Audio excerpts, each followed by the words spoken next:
So today, talking about sleep and dreams. And I am not an expert in either one. I know how to sleep and I know how to dream, but I don't know always what to do with either one.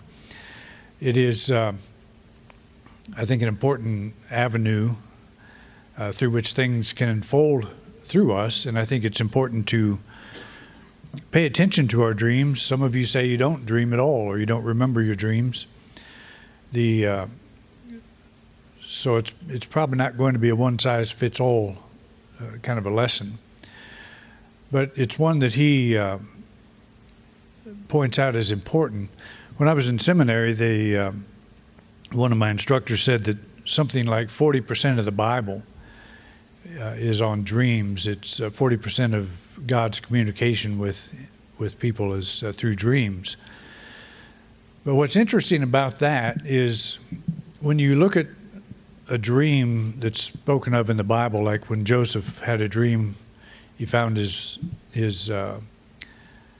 fiancée Mary was pregnant, and they'd never known each other, which we all know what that means, that he was going to divorce her, that he was going to put her away.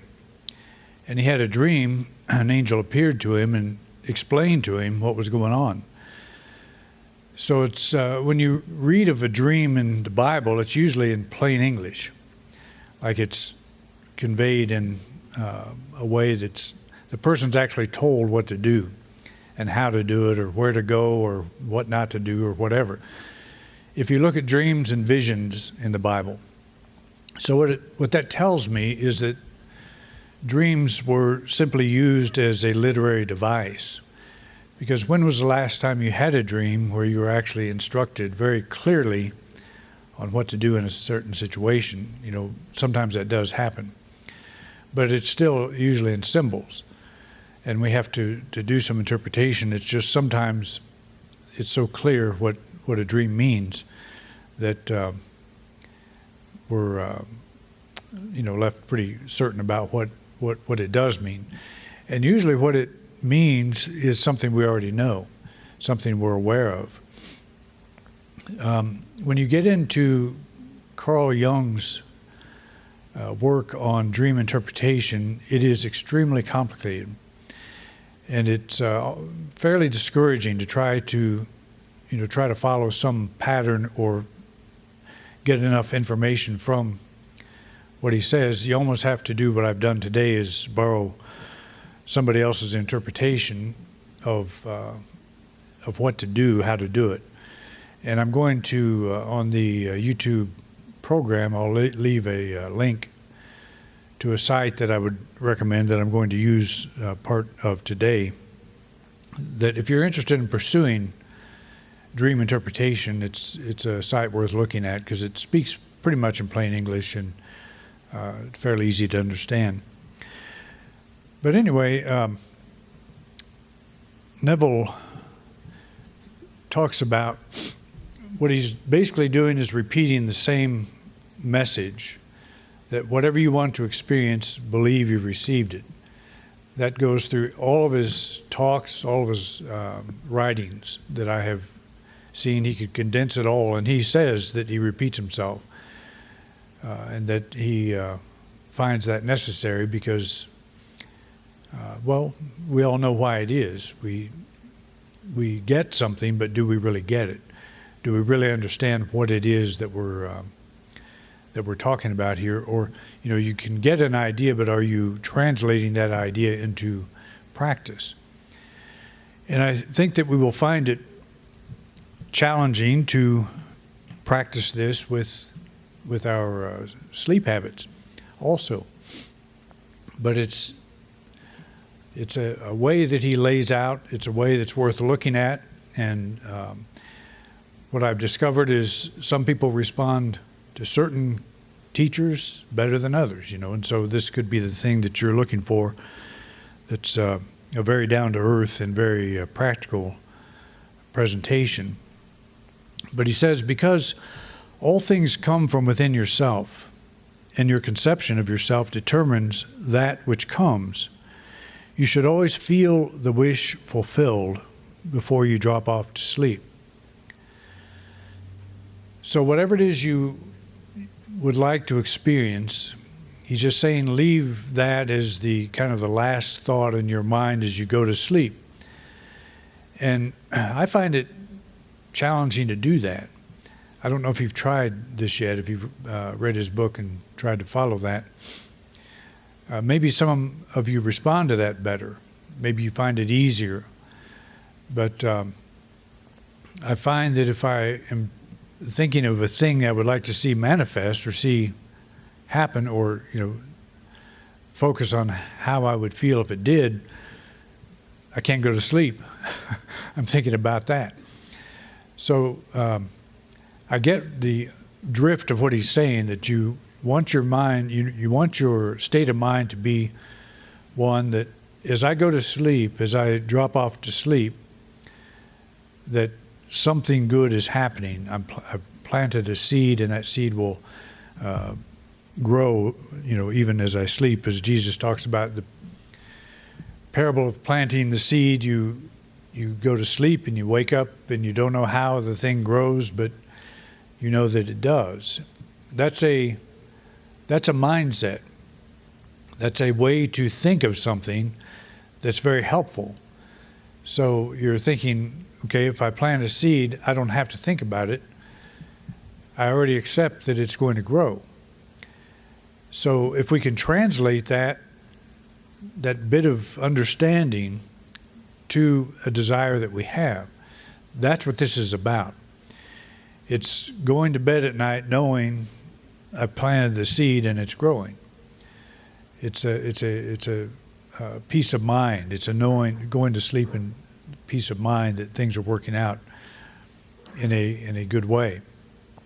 And if you're not in that state of mind and you go to bed worried about the situation that you're dealing with, then that shows you haven't let the seed go yet. You haven't planted it. You're holding it in your hand saying, I wonder how this thing's going to grow. So it can be a kind of an indicator of where you are. If you can go to sleep in peace, not worried about this thing, then you probably have succeeded, whether you're thinking about it or not. And so there's different ways to approach that. But the question, how would I feel if my wish, how would I feel were my wish realized, is the feeling which should monopolize and immobilize your attention as you relax into sleep. You must be in the consciousness of being or having that which you want to be or to have before you drop off to sleep. And I'm not so sure I like the word must, but that's what he says, that's what he uses. So our mind goes to a lot of places. And again, I think the important thing for us to keep in mind is keep your thoughts focused in the general direction that you want to go. And when you find yourself mulling over possibilities of what if this doesn't work out, what if that happens, what if, the what if scenario, that you're able to interrupt that you're able to look at that and say, no, this is not how I would feel if it worked out. What I'm doing is practicing how I would feel if it didn't. And that's a pretty easy thing to do. It's pretty easy to fall into that. So that's why I think it's important to keep repeating, how would you feel if the thing that you desire manifested, or you knew it was in the process of manifesting? To keep that forefront in your mind, I think is very important. And then prior to sleep, if you hold that same kind of thought. He says, night after night, you should assume the feeling of being, having and witnessing that which you seek to be, possess, and see manifested. Never go to sleep feeling discouraged or dissatisfied. Never sleep in the consciousness of failure. The acceptance of the end automatically wills the means of realization.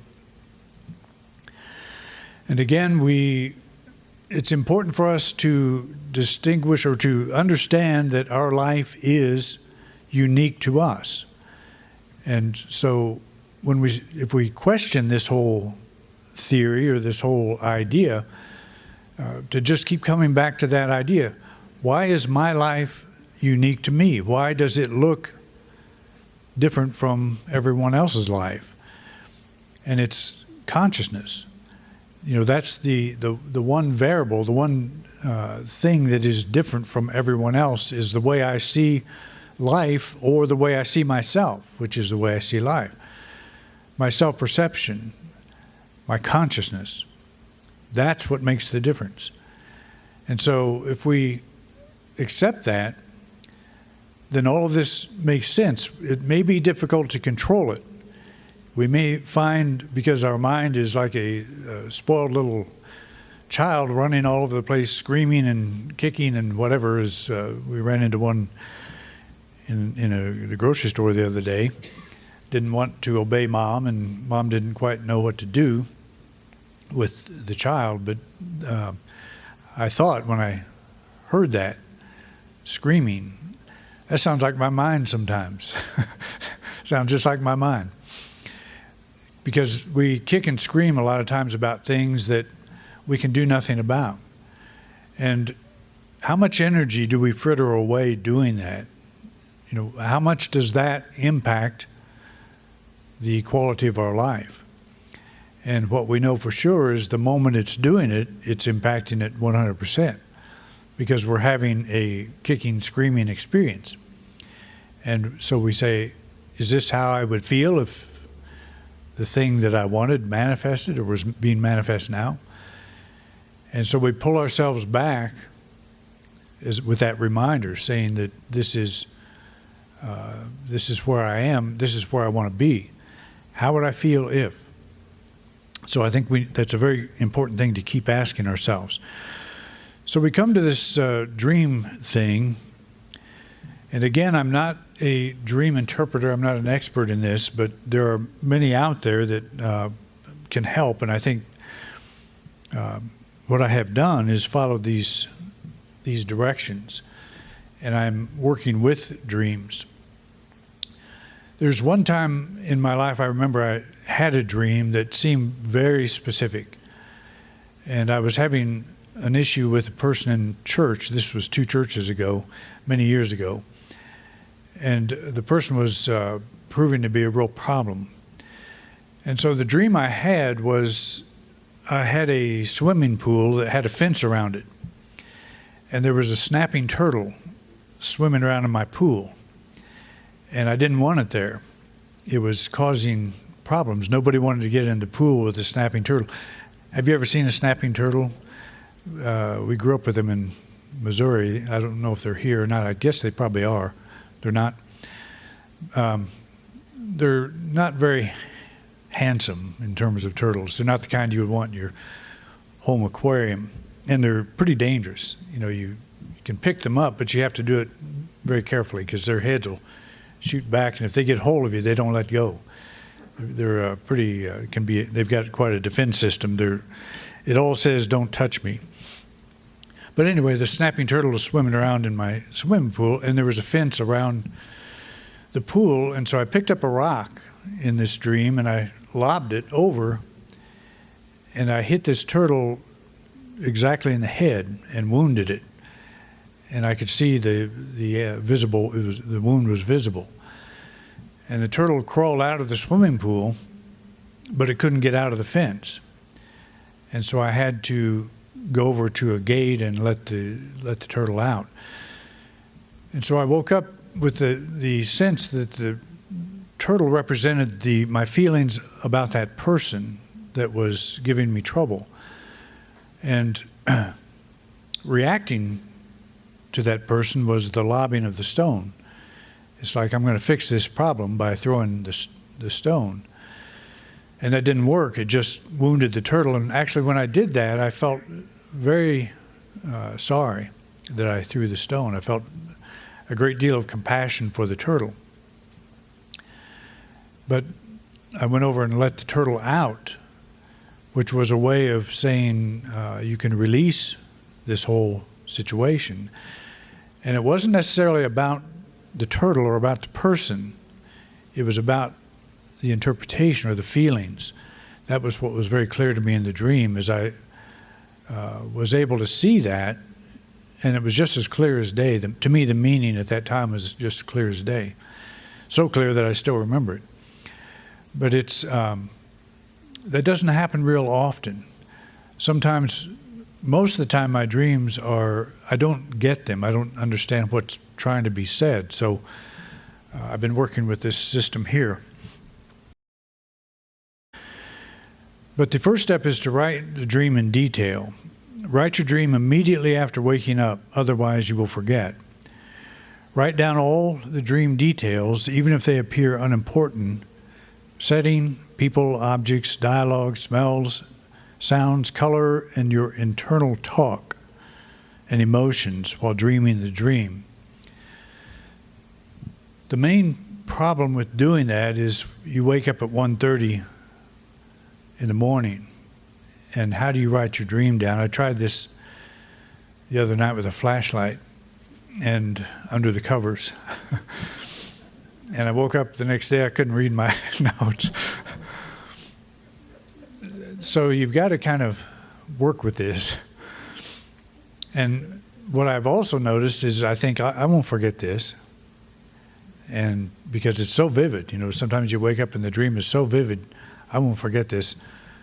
Just a few hours later, you go back to sleep and you wake up, you can't remember it. You know you had it, but you can't remember the dream. So what I would just suggest is write it down as soon as possible. And if you want to keep a flashlight and a notepad by your bed, then you're committed. That's probably the very best way to do it. What I also find is when I do that, and I have done it a number of times, that it's hard to go back to sleep because your mind kind of gets active. It's an intellectual exercise to write it down. But if you just jot down highlights, I find that you do remember quite a bit of what was in it. And there will be a lot of interesting little details. I had one the other night that was about cats, of all things. And it was kittens, actually. And one was biting the ear of a tiny little tiger cub, which I haven't got that one figured out yet. But I didn't remember that detail until like around noon the next day. I wrote down everything else I remembered, but that was one thing that I recall later. So, and I think when you start writing things down, that does happen. Things do come out. And I don't know what to do with that dream that I had. So, but I'm keeping the record of them. So I'll go back over them later on with some of these thoughts. But write down everything you can as soon as you can. And even if you think you're going to remember it, like the next day you wake up and you remember parts of it, go ahead and write it down if you can. Just jot it down. The second part is making associations. The next step is to make associations. Think of the dream image and then write down everything that comes to mind. Don't consult a dream dictionary. That's usually what we want to do, is consult the expert. Dream symbols are unique to you. So there's no sense in asking other people or reading about it. The only exception is if the dream contains archetypal motifs common to the human race. These would include characters like father, mother, child, wise old man, hero, maiden, or trickster, which gets very complicated because you get into the archetypes, Jung's archetypes, and what they will say is the list is limitless. So it gets very complicated. And that's where we have to, if you want to pursue this, prepare to roll your sleeves up to do this, because it's, so I don't think we have to do that necessarily. I had a dream 2 nights ago about where my father and mother were involved, both were involved, and I actually have those fairly often. And often it's my father. Sometimes I think my father is visiting. Sometimes I think he's coming through and with a message. He's always about 35 years old, always the same age, and he's just kind of interesting. To make associations. That's a very important step, to look at the dream like the turtle, what's that? How does that make you feel? Whatever the images are, look for how it makes you feel. Look at what it stirs in you in terms of emotion or other imagery. It doesn't have to make any sense. Just write that down. Maybe on a, make a space for that. I like to work with my computer so I can make different headings and so forth and say, here's the dream and here's the associations and this and that. So you just do a free association thing. How does that make me feel? What other things come up as I contemplate that? And that's why it says don't consult a dream dictionary. Because if you ask somebody else to interpret your dream, and I've done that, I've invited people to do that, and you can never really be sure if what they say is correct. You can never really be sure if what you say is correct.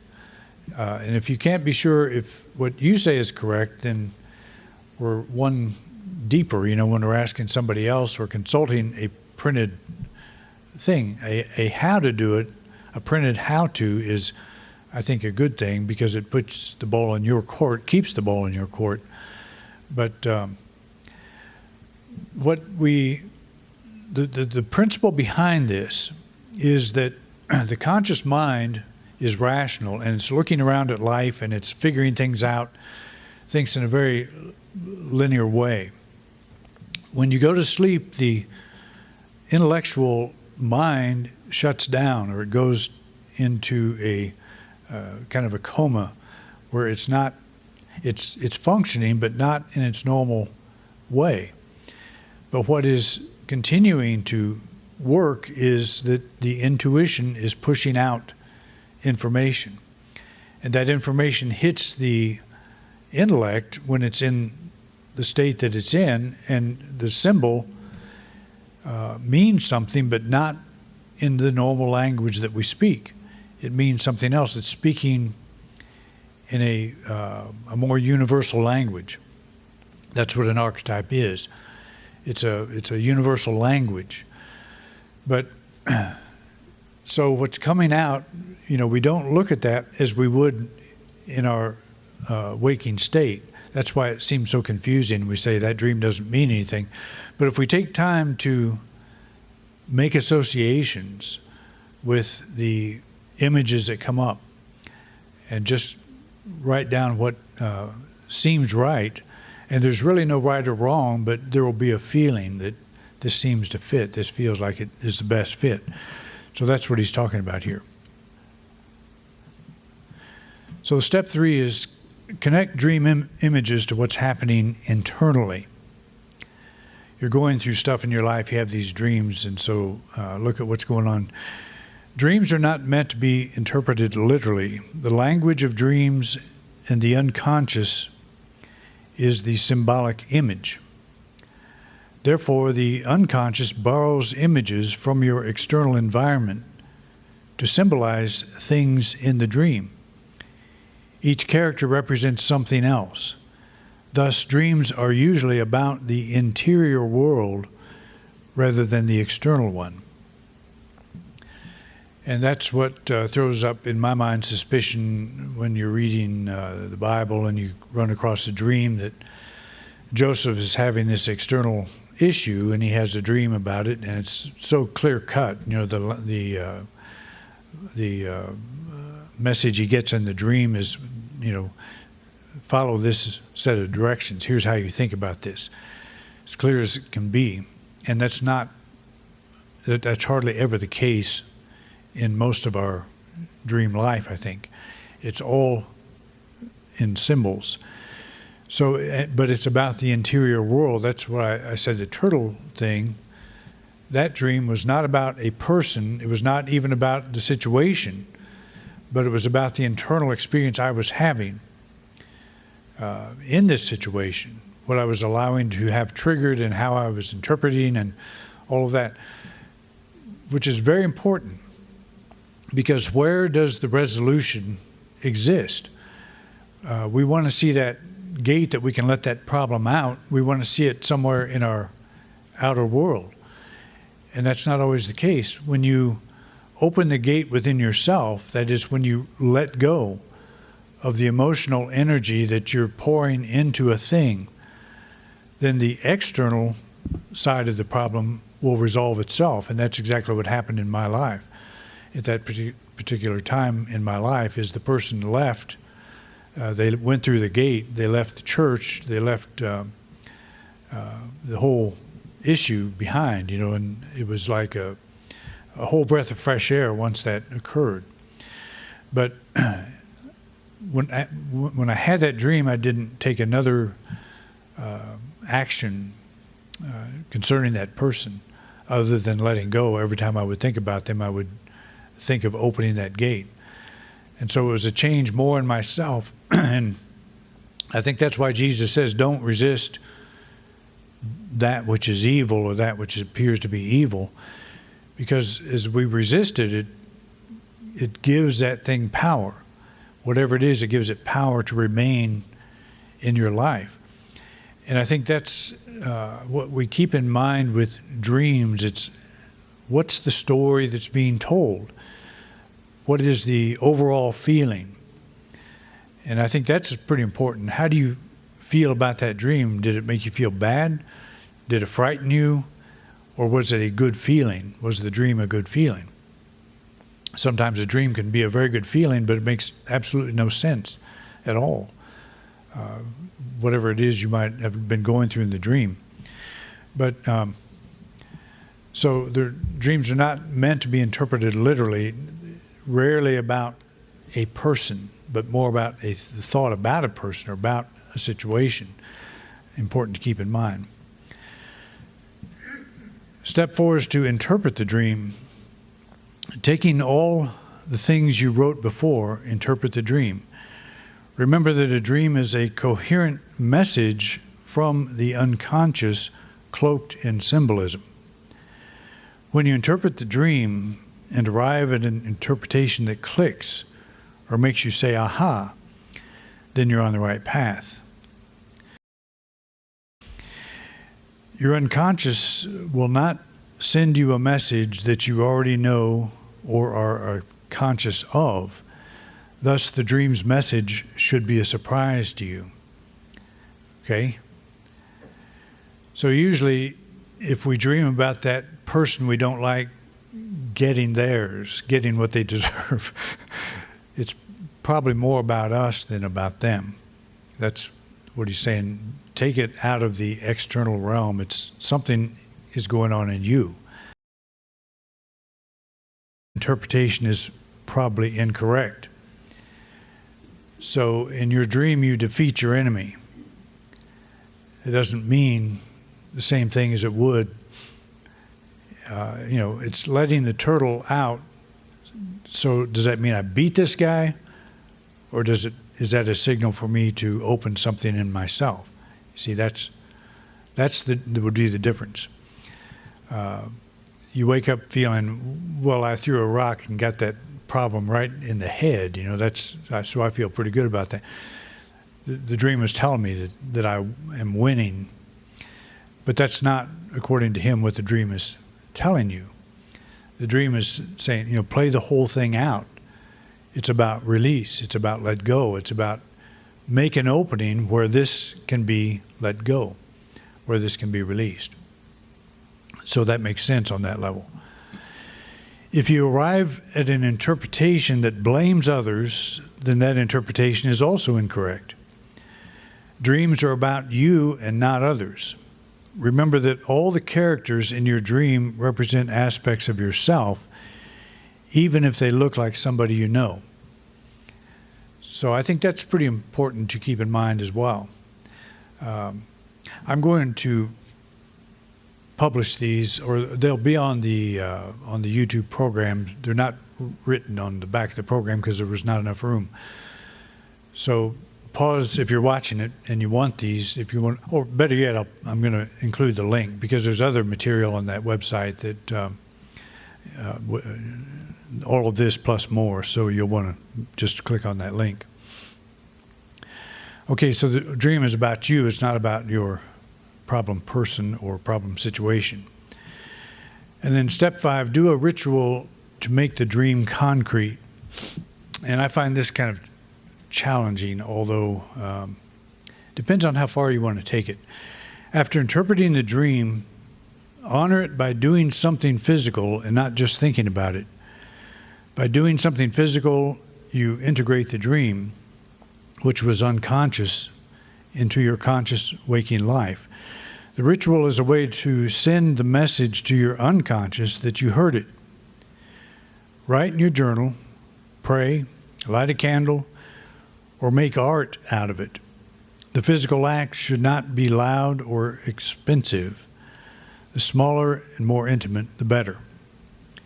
And it may just be that if you write the dream down, that's enough. That's a way to make it concrete.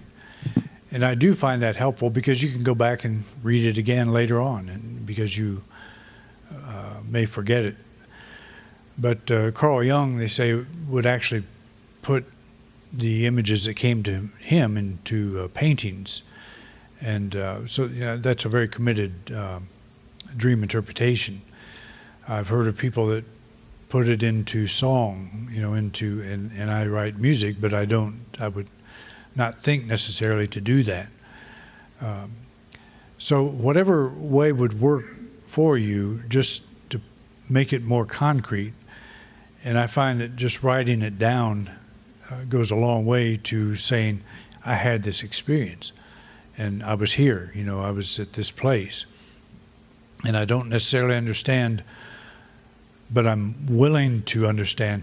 And it could be that you look at the dream later, you look at what you wrote down later, and it does make sense. Some dreams in this sense could be prophetic. It could be maybe you have not reached a state of mind yet where you understand the symbolism, but you may a little bit further down the road. So it's a way to work with what we do basically 1/3 of our life, and that's sleep. And I think most of us do have dreams. Some of us say we don't remember, and I don't remember all of mine, but I will have the experience of knowing that I dreamed and not remember what it was. And other times it's just as clear as it can be. So it may depend on how close to the waking up that we had the dream. If the dream actually woke us up, then we may remember it perfectly. But if we had it early in the time we drifted off and then wake up later, we may not have it so clear in mind. But anyway, whatever you want to do with this information, that's it. And we're going to, I'm going to speak next week about prayer, about Neville's approach to that. It's very much the same. It's very much the repeat of this, but I'll add kind of our perspective, the unity perspective, to how we can employ that. All right. So there it is. It's all about sleep and dreams. Thanks for coming out.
You've been watching a talk given by Reverend Doug Bottorff here at Independent Unity in beautiful Grand Junction, Colorado. Thank you for watching. Please like and subscribe. It really helps us spread our message. If you would like to support us, you can do so by clicking the button in the right-hand corner of the video screen. We greatly appreciate your support. Thanks again for watching.